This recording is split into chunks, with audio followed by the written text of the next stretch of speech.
Assalamualaikum warahmatullahi wabarakatuh. Perkenalkan, nama saya Suci Fitriani dari Kimia Dasar Kelas B, Teknik Industri 2021. Di video kali ini, saya akan membahas tentang materi kesetimbangan kimia bagian 1. Adapun pembahasan pada video kali ini yaitu yang pertama, pengertian reaksi kesetimbangan, kedua, syarat-syarat terjadinya kesetimbangan, ketiga, menentukan tetapan kesetimbangan berdasarkan konsentrasi atau KC homogen dan heterogen. Yang keempat, menentukan hasil bagi reaksi atau Ki. Dan yang kelima, hubungan antara KC dan Ki. Nah, sebelum masuk ke pengertiannya, di sini saya akan menjelaskan bagaimana suatu sistem itu bisa dikatakan setimbang. Misalkan kita mempunyai reaksi A yang akan berubah menjadi produk B. Dan ada grafik konsentrasi terhadap waktu. Pada awalnya kita hanya mengetahui reaksi A, konsentrasi dari reaksi A, yang akan kita gunakan di dalam garis reaksi ini ya. Jadi, reaksi ini semakin berjalannya waktu, konsentrasinya akan semakin berkurang, sampai ada titik di mana slope-nya 0 atau tidak dapat kita amati lagi perubahan konsentrasinya. Begitu pula dengan hasil reaksinya yaitu B. B akan seiring berjalannya waktu akan konsentrasinya bertambah, sampai ada titik di mana slope-nya 0 dan perubahan konsentrasinya tidak dapat kita amati juga. Maka keadaan ini disebut keadaan setimbang. Lalu, reaksi A yang direaksikan berubah menjadi B, tapi pada saat yang bersamaan, reaksi B juga berubah menjadi reaksi A dengan laju yang sama dapat kita katakan dengan keadaan reversibel atau keadaan di mana reaksinya bolak-balik. Sesuai nih dengan pengertian reaksi kesetimbangan, yaitu reaksi reversibel di mana zat-zat hasil reaksi dapat bereaksi kembali membentuk zat-zat bereaksi. Dapat kita temukan contohnya dalam kehidupan sehari-hari, yaitu air yang mendidih di dalam panci yang kita tutup. Air yang sudah mendidih menguap menjadi uap air, kemudian dapat kita ubah lagi menjadi air atau fase cair. Nah, ada syarat-syarat terjadinya kesetimbangan. Yang pertama berupa reaksi bolak-balik atau reversibel yang sudah kita bahas tadi ya. Jadi pada reaksi bolak-balik ini, laju reaksi pembentukan produk sama dengan laju pengurangan reaktan. Reaksi yang berlangsung ke arah produk akan berjalan semakin lambat karena jumlah reaktannya semakin berkurang. Tapi pada saat yang bersamaan juga mulai terjadi reaksi yang berlangsung ke arah reaktan karena jumlah produknya semakin bertambah. Lalu yang kedua ada dilakukan dalam suatu sistem yang tertutup. Nah, pada prinsipnya suatu sistem yang tertutup ini yang dimaksud adalah tidak ada zat-zat yang keluar dari sistem. Jadi semua reaktan dan produk itu berada di dalam suatu sistem yang sama dan tidak ada komponennya yang berubah. Misalnya pada reaksi pembentukan amonia dari gas nitrogen dan gas hidrogen. Ketiga komponennya ini harus berada pada suatu sistem atau suatu reaksi. Jika ada salah satunya yang keluar dari sistem atau dihilangkan, maka tidak akan terjadinya keadaan yang setimbang. Lalu yang ketiga ada suatu sistem bersifat dinamis atau mikroskopis. Nah, secara makroskopis ini mungkin tidak ada perubahan terhadap reaktan maupun produk. Artinya, sekilas reaksi ini dianggap sudah selesai karena reaktannya berkurang dan produknya sudah terbentuk. Akan tetapi, sebenarnya secara mikroskopis, reaksi berlangsung terus-menerus baik ke arah produk maupun reaktan.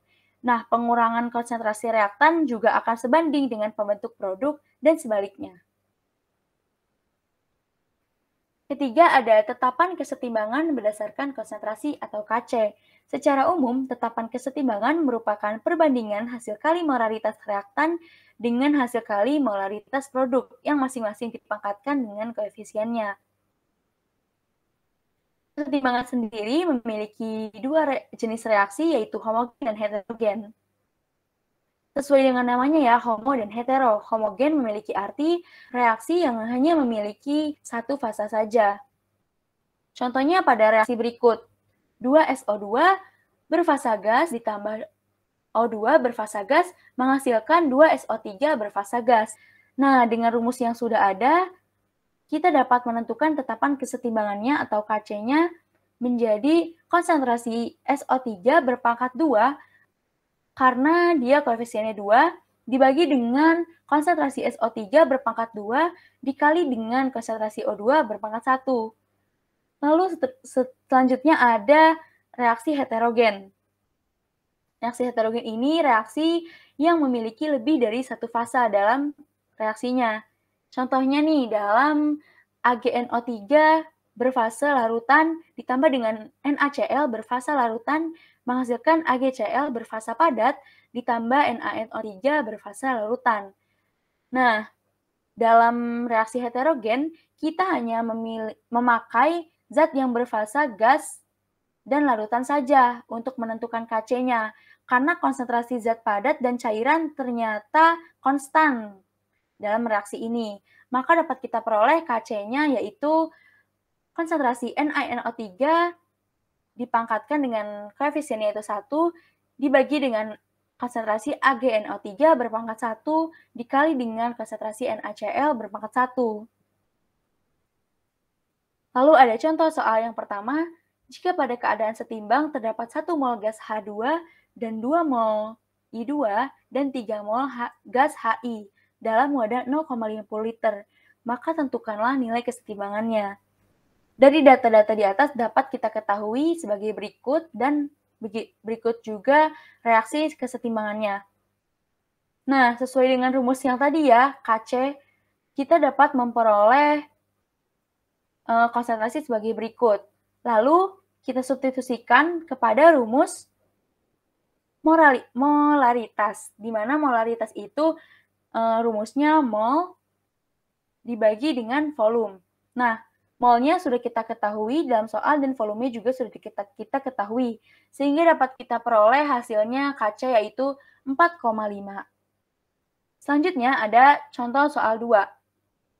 Tentukan rumus ketetapan kesetimbangan atau Kc dari reaksi berikut. BiCl3 dengan fasa larutan ditambah dengan H2O berfasa liquid atau cairan murni menjadi BiOCl berfasa padat ditambah 2HCl berfasa larutan. Nah, sesuai dengan yang tadi ya, karena dia lebih dari satu fasa, yang dapat kita lihat, dia masuk ke dalam reaksi heterogen. Nah, dalam reaksi heterogen di soal ini, kita hanya melibatkan yang berfasa larutan atau aki saja, karena fase padat dan fase cair itu konstan. Nah, dapat kita peroleh Kc-nya menjadi konsentrasi HCl berpangkat 2 karena koefisiennya 2 dibagi dengan konsentrasi BiCl3. Selanjutnya ada hasil bagi reaksi atau simbolnya Ki.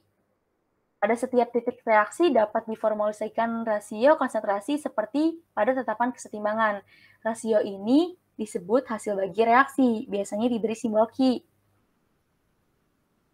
Contoh soal untuk mencari Ki atau arah reaksinya ya. Gas hidrogen dan iodium bereaksi bersama membentuk gas hidrogen iodida pada suhu 25 derajat Celcius. Nah, kita udah mengetahui nih persamaan reaksinya. Lalu di soal juga sudah diketahui mol dan sudah diketahui Kc-nya. Tentukan arah reaksinya.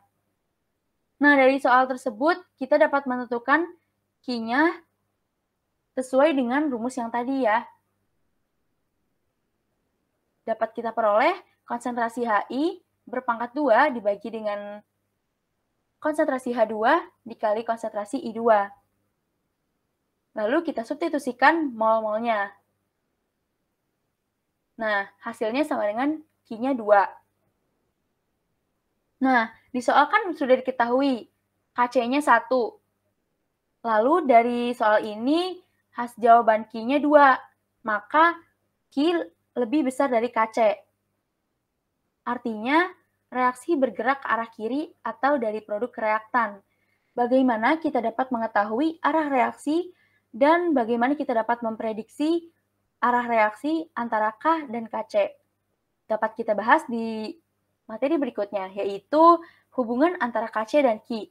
Sebenarnya pada dasarnya Kc dan Ki ini memiliki kesamaan ya, tetapi dalam pengaplikasiannya berbeda gitu. Karena kalau Ki kita dapat menggunakan untuk setiap titik dalam reaksi sebelum mencapai kesetimbangan atau setelahnya.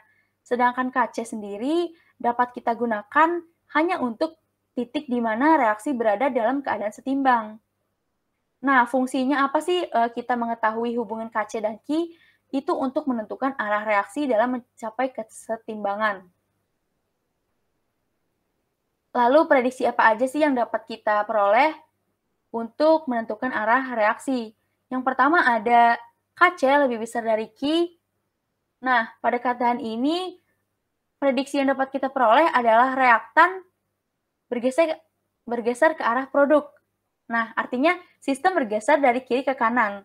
Lalu yang kedua ada Ki lebih besar dari KC. Nah, dalam prediksi ini kita dapat memperoleh bahwa produk bergerak ke arah reaktan, di mana sistem bergeser dari kanan ke kiri. Lalu yang ketiga ada di mana kondisi di mana Ki sama dengan KC. Nah, pada kondisi ini sistem berada pada titik kesetimbangan. Mungkin sekian materi yang bisa saya sampaikan. Kurang lebihnya mohon maaf. Mohon maaf bila ada kekeliruan materi dan juga kesalahpahaman. Semoga materi yang dapat saya sampaikan ini dapat menambah wawasan kita semua dan mudah dimengerti. Saran dan kritiknya saya terima. Terima kasih sebelumnya. Wassalamualaikum warahmatullahi wabarakatuh.